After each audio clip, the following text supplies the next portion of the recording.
Okay, so today is what? July 5th, 11:43 p.m. And I had this experience where I was doing a customer service call. And when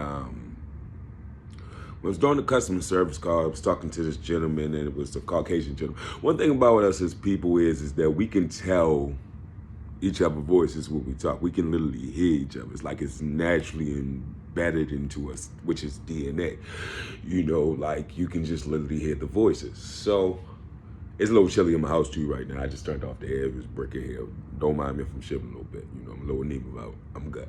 So make a long story short, while we having the conversation, we're talking. I'm setting this man up to, get some, I believe it was some not car insurance, but like car part insurances for this company that I was working for. And make a long story short, he was like, you know what? He was like, OV, he was like, he called me my government, but OV, he was like,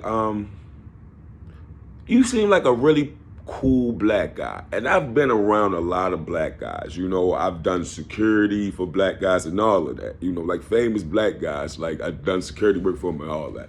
He was like, and I just want to ask you this question because it's been on my brain and I need to know this, So I knew he's about to say something wild. But one thing about me is that I'm a very diverse individual. I've been through a lot of situations. I'm not even gonna lie to y'all. I've seen racism at its fullest fledged for real. And the type of person that I am, you understand what I'm saying to you? I know how to burn a racist up, I promise you. I'm one of those. I'm pretty good at it. You understand what I'm saying to you?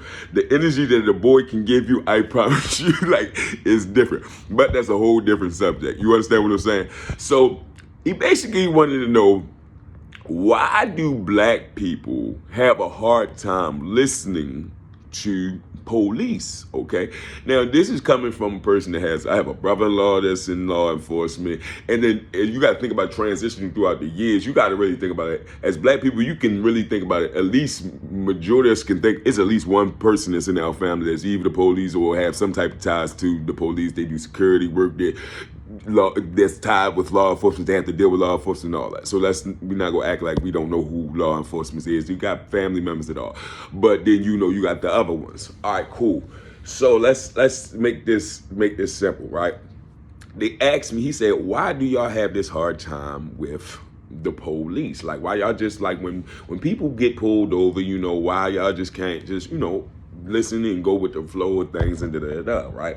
So I told him, I said, you got to think about it like this, right? I said, and I'm going to break this down to you in a different way. I said, the way you talk, right? He's like, yeah. I was like, who you get your voice from?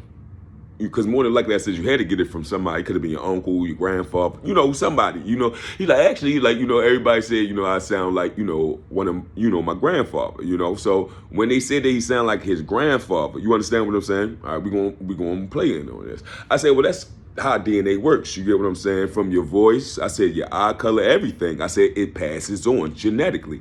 I said, and then also I said when it comes down to diseases, I said when it comes down to like high blood pressure, kidney disease, etc. I said that could be hereditary. It could be passed down through family. I said, but you want to hear the funny thing about that is, I said, you know what else get passed down?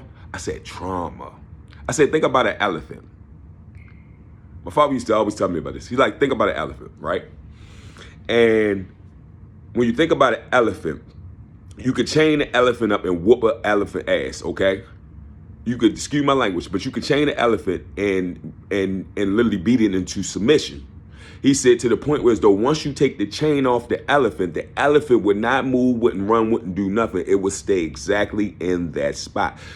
I think now being grown, as a grown man now thinking about that analogy, he said even basically utilizing one of the biggest fierce creatures, it could be beaten into submission. You understand what I'm saying to you? And at that point in time, when it's beaten into submission, that means it's going to do what? It's just going to go with the flow of anything. And after years and years and years of trauma with black people, that was passed down on. from buck breaking to going against the grain, lynchings, everything. All of that got passed down from generation to generation. Those trauma kept on passing down, passed down. So when a lot of black people see police officers, for them, it's like, it's a trauma. it's literally a trauma because it's tied back to being chased. It ties back. You got to remember what police was created for. Not saying that every police officer is walking around currently on that type of time. You get what I'm saying? But less than 50 years ago, people was just getting dragged by the back of police cars. So you got to think about that. Al Parnes is still alive. Some Al Parnes is still alive. They even bear witnesses. Some of our grandparents are alive that still bear witness to this. So you can't just acknowledge it when people be like, oh, well, that was why you can't let it go, or da-da-da-da-da, stuff like that, because genetically it's in your DNA. And the gentleman, he told me, he said, that was the first time anybody ever broke that down like that, and I appreciate that. So I just wanted to get that message, honestly, because I feel like maybe it's somebody to ask this question all the time. Why do black people always act like that with the police? Well, now you know why.